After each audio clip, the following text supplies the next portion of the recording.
Então, nós estamos aqui com o Paulo e a primeira pergunta que a gente faz aqui para você seria: quem é você e o que você faz? É uma pergunta difícil de responder, hein? Quem é você?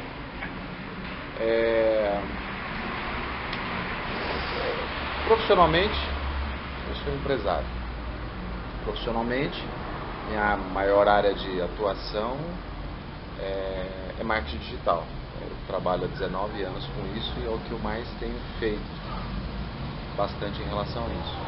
Acabo atuando também em empreendedorismo, ajudando pessoas que pretendem empreender, que estão empreendendo, estão sofrendo os desafios de empreender, estão aí sentindo aquela dificuldade em avançar e não sabe se desiste ou não desiste, por que eu empreendo.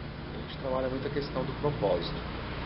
Além disso, eu sou pai, sou filho, sou esposo, então eu acabo fazendo diversas coisas nesse âmbito, Ontem eu estava o dia inteiro na Brasil Game Show.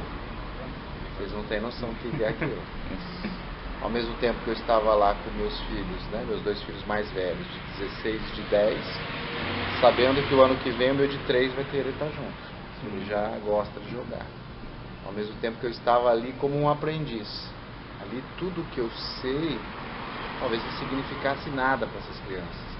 Então eu estava lá escutando meus filhos para eles me ensinarem, me mostrando cada instante, cada jogo que estava acontecendo ali, entendendo um pouco de que o mercado de games do mundo já ultrapassou o mercado de cinema, que é um mercado bilionário.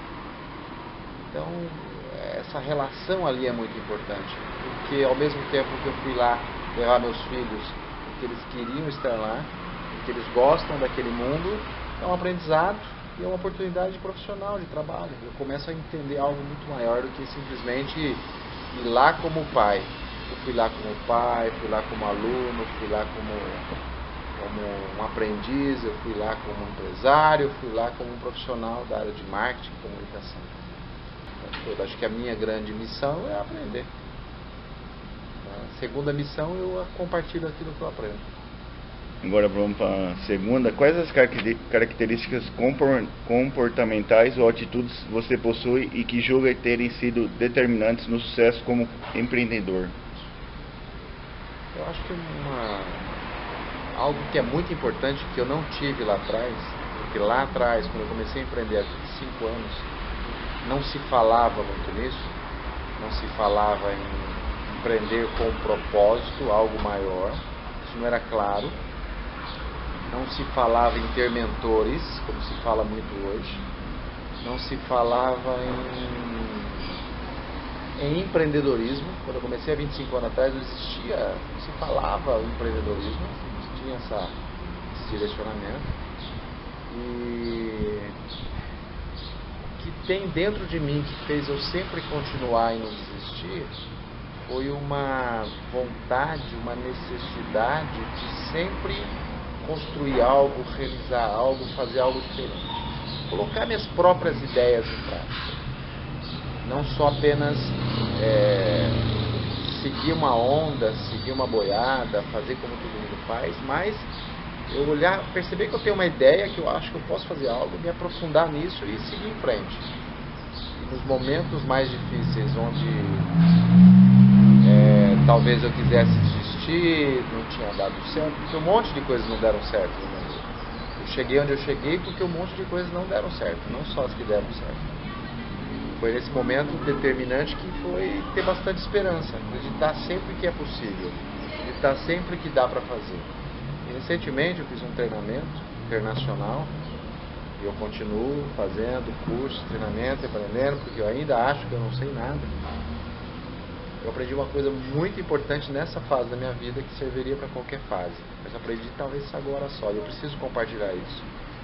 Quando algo dá errado, quando você tem um problema, eu tenho que parar e pensar que aquilo é o fim. Tem um problema. Eu tenho que pensar que algo não funciona. O que eu posso fazer agora para funcionar? Só isso. Mas eu comecei a empreender há 25 anos atrás. Então, a primeira área de empreendedorismo meu, que foi uma empresa relâmpago que eu tive, que não durou nem alguns meses e fechou, eu pretendia fazer eventos. Bom, eventos para empresas, por meses. E na sequência eu tive uma escola de informática, isso foi em 1993. Então a primeira empresinha que eu tive foi em 92, não deu certo, foi muito rápido. Em 92 para 93 eu montei uma escola de informática, ficava para essa região aqui.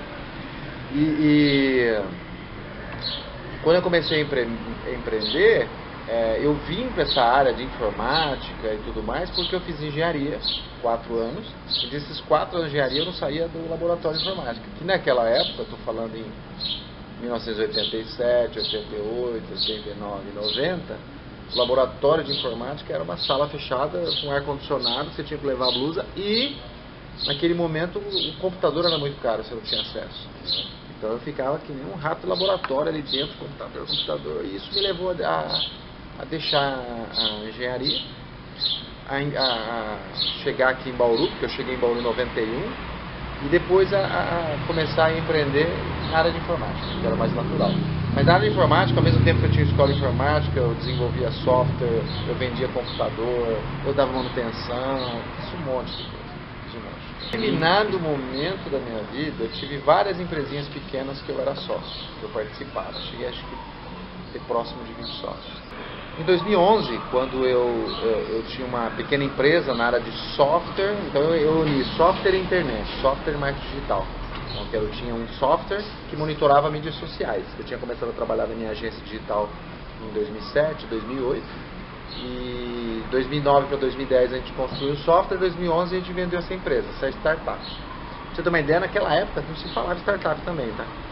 Eu vendi uma empresinha pequenininha que eu tinha. Depois que veio esse boom de startup, que aí eu e meu sócio até entendemos que a gente tinha uma startup. Mas era uma empresa pequenininha que a gente tinha aqui em Bauru. Quando eu vendi essa empresa, quem me adquiriu, né, foi uma empresa de Porto Alegre, que só eles tinham 6 sócios. Eu era o 7º sócio. Juntou esses 6 sócios com mais 2 sócios que eu tinha na agência digital, com mais uma sócia numa agência de publicidade que eu fazia parte, com mais um sócio. Foi juntando todas as empresas que eu participava, chegou perto de quase 20 sócios. Mas eram todas empresas pequenas e essa maior que tinha me comprado. A Viking surgiu nesse momento que eu vendi essa empresa. Uma coisa interessante que aconteceu, eu fui para uma empresa maior, uma estrutura maior, uma empresa com 10 filiais no Brasil. E quando você vai para uma estrutura maior, e eu acostumado sempre com estruturas pequenas, você deixa de empreender tanto e ser muito executivo. Eu deixei de ser empreendedor e passei a ser muito executivo. O que aconteceu naquele momento? Eu comecei a viajar ao Brasil, viajar às filiais, muito para atender grandes contas, e senti que eu não era mais empreendedor, não empreendia. Aí eu comecei a participar da Anjos do Brasil, que é uma associação de investidores anjos, comecei a me envolver mais com startups, e percebi que existia uma oportunidade de ajudar empreendedores em Bauru. Então, o que acontecia? Eu viajava muito, e final de semana eu estava em Bauru. Então eu ficava segunda a quinta fora, terça a sexta fora, final de semana eu estava aqui com a minha família. O que aconteceu? Eu falei, eu posso ajudar de alguma forma nos momentos que eu estou aqui, mas para isso eu preciso formar um grupo. E nesse momento surgiu uma ideia de formar um grupo de empreendedorismo, né? Foi em novembro de 2012 que a gente começou, já vinha alguns meses atrás, e aí surgiu essa oportunidade de formar esse grupo. Nesse momento, quando você tem uma ideia e você quer uma ideia onde mais pessoas colaboram, o primeiro passo que eu dei, eu convidei amigos que já eram empresários e nos reunimos num café da manhã. E neste café da manhã que nós nos reunimos, eu comecei a colocar minhas ideias. Falei o que eu estava fazendo, como eu estava fazendo, o que eu pretendia ajudar, eles acharam legais, e a gente fomos para os próximos cafés. Esse mês a gente faz agora o 58º café, 58 cafés. Então faz 58 meses que nós começamos a nos reunir como Viking, construindo um modelo onde a gente poderia ajudar e apoiar um ao outro e a outros empresários. Então, para a próxima, como você faz para manter sua motivação mesmo diante dos obstáculos e dificuldades? Cara, isso é uma coisa que vem de algo que eu estudo para mim mesmo, né? É muito importante entender que nosso corpo determina a nossa mente determina o nosso corpo. Então, tudo que eu penso, eu crio e realizo. Tudo aquilo que eu sinto que eu vou fazer, eu posso fazer. Tudo aquilo que eu acredito que eu não vou fazer, eu não vou fazer. E o meu corpo é muito importante nesse processo. O meu corpo também modifica a minha mente. Então, a minha postura, a minha expressão corporal diante da vida é muito importante. E se isso é importante, tanto o corpo como a mente, eu preciso tratar isso em todos os âmbitos.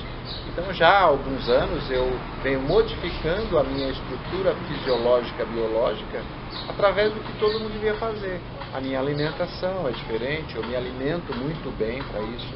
Eu estudo muito sobre isso, eu leio sobre o que é bom e o que não é bom, eu leio sobre hormônios, o que é importante quando você tem hormônios, serotonina, dopamina, melatonina, quanto isso influi no meu sono, o quanto o meu sono é importante, o quanto o exercício físico é importante, o quanto tratar todas essas questões são importantes. Então, eu cuido muito bem da minha saúde. Então, eu tenho coisas básicas que eu fui aprendendo e eu não faço. Eu não tomo leite há 10 anos, eu não tomo refrigerante há 4 anos, eu não tomo nada de glúten há 2 anos e 8 meses.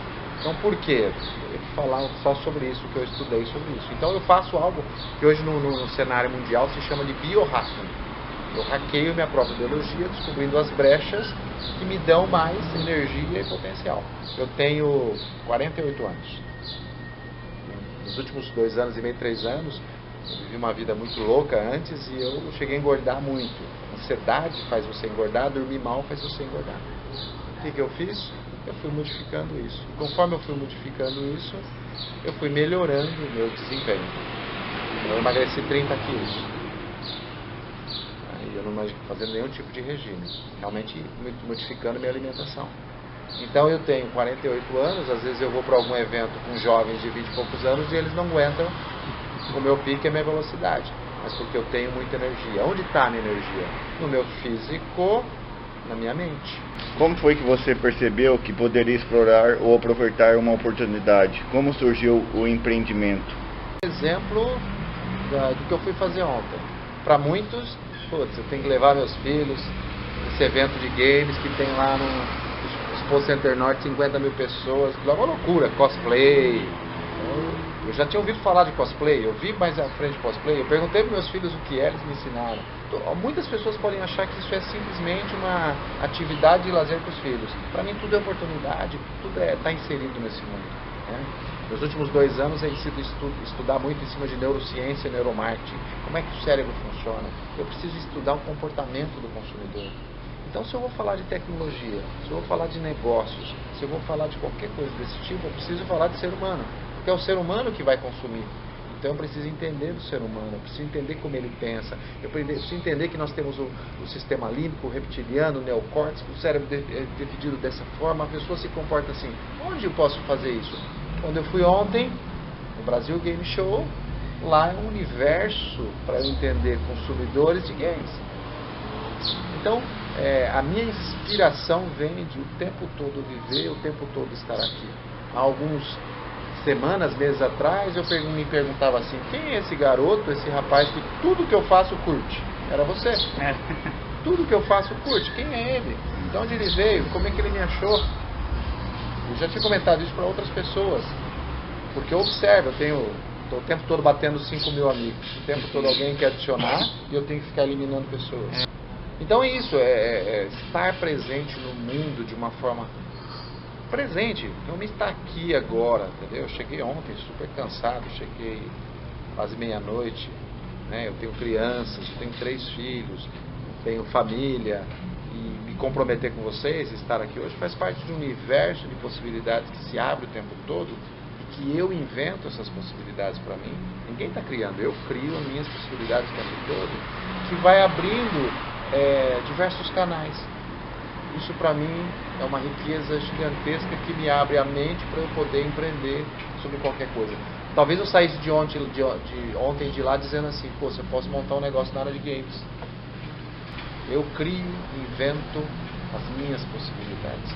Sonhar é criar o futuro. Se eu não sonho, eu não crio o meu futuro. O que define a minha vida não é o meu passado. quem eu fui, o que fiz. O que define a minha vida é quem eu quero ser e o que eu vou fazer. É isso que define a minha vida. Então quem foi, o que aconteceu, fez parte da minha história, serve de referência para um monte de pessoas, mas para mim é o que eu sonho, o que eu estou olhando para o meu futuro é que vai determinar quem eu quero ser e quem eu vou ser, e o que eu vou fazer. Para finalizar então, como você encara o mercado brasileiro atual e quais dicas que você tem para pessoas cujas querem ingressar nesse mercado? Existe um monte de problemas, essa é a básica. Basicamente o que se fala em startup. Existe um monte de problemas, existe um monte de dor. Detecta e vai resolver. Basicamente é isso. E nesse momento que vive o país, existe um monte de empresários justificando que a crise é o problema deles. Então os taxistas podem dizer que o problema é a crise. A culpa é do Uber. Mas a culpa não é do Uber. A culpa é de cada vez mais as pessoas querem optar por não ter um veículo se tiverem boa locomoção. Se hoje tivesse Uber em Bauru, aliás, esse é o meu objetivo, eu vendo um carro meu. Por quê? Porque um carro para uma família é mais que suficiente. E eu me locomovo com Uber, Cabify, 99, porque eu vou para São Paulo toda semana, Barueri, e toda semana eu só uso 99 e Uber, toda semana. Então para mim é muito simples isso. E isso abre um leque de oportunidade. O empresário justifica tudo com a crise porque é mais fácil. Mas o problema é que o consumidor está mudando e eles querem comprar de outro jeito. E esses empresários não sabem vender. Eles não sabem vender. Eles acham que o consumidor não sabe comprar. Mas a responsabilidade é de quem vende. Eles fazem o básico há muito tempo e acham que vai ser sempre assim. E não vai. Eles não sabem se reinventar. Então, uma das oportunidades é ajudar esses empresários. O varejo vive um problema crítico. O varejo está crítico. E o varejo é muito maior do que o e-commerce. Só para você ter um número que é importante. O varejo brasileiro é quase 1 trilhão de reais. 900 e tantos trilhões. O varejo online é perto de 45 bilhões. Nós estamos falando em nem 5%. 95% é o varejo. Olha a oportunidade. Não que todos vão virar online, ok? Mas muita gente consulta para ir para o profissional, mas as empresas precisam mudar. E elas só vão mudar se elas entenderem o consumidor, a mente do consumidor, se elas souberem vender. Porque existe algo chamado a maldição do conhecimento. Eu entendo tanto do meu produto que eu não sei explicar para as pessoas. Porque eu parto de uma premissa que as pessoas entendem o que eu estou falando, mas elas não entendem. E eu preciso ajudar. Então, assim, o varejo precisa de ajuda. Oportunidades para as startups. O e-commerce cresce, porque quando você cresce de 1 para 2 é 100% de crescimento. Porque tem muito espaço para crescer. Tem muito espaço para errar. E as pessoas cada vez mais vão querer comprar da forma mais cômoda. Esquece o online. O que é mais cômodo? Se é no celular, será no celular. Se for na TV, será na TV. Olha para o consumidor e esquece a tecnologia. O problema dos taxistas não é a tecnologia. Não sei se acabou de anunciar essa semana o João Dória, prefeito de São Paulo, que se uniu ao prefeito do